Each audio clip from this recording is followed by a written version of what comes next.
DJ Durga Nishad भैये के पाजा जी मजा में हमारा के देनी हंसता जाजी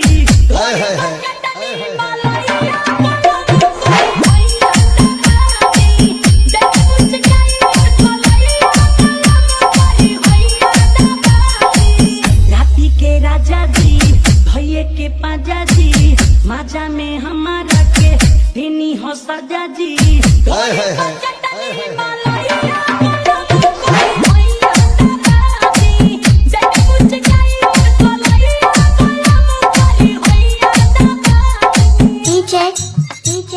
दुर्गा निषाद DR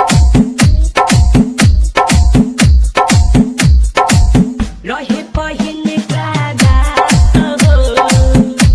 के मीठी मीठी बात हो चुमा चाटी तू करके हमसे सीना से लिहला साथ हो रहे सुहाग वाली रात हो के मीठी मीठी बात हो चुमा चाटी के हमरा से सीना से लिहला दुर्गा निषाद DR पगो न छोड़नी तीन कट्ठा खेत के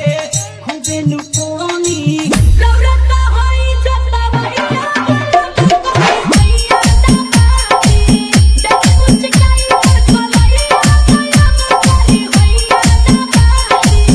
राती के राजा जी भैये के पाजा जी मजा में हमारा के देनी हो सजा जी थोड़ी पकटनी मालैया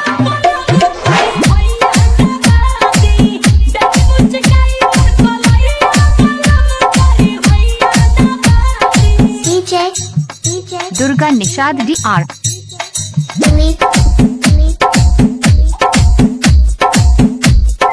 दुर्गा निषाद DR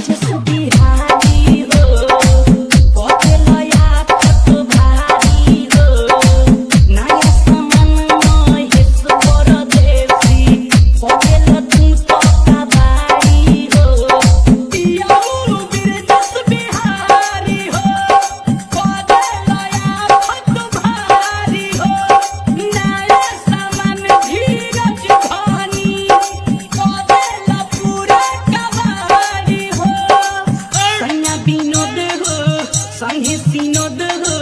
ना कोई ताहरा से पभो विरोध हो बोला लिया है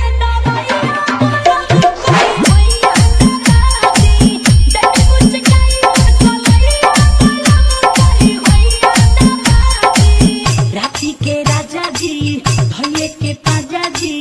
मजा में हमारा के देनी हो सजा जी थोड़ी पकटनी मालैया डीजे दुर्गा निषाद गांव ब्राह्मणपाड़ा जिला फतेहपुर। इनका मोबाइल नंबर 8446017936।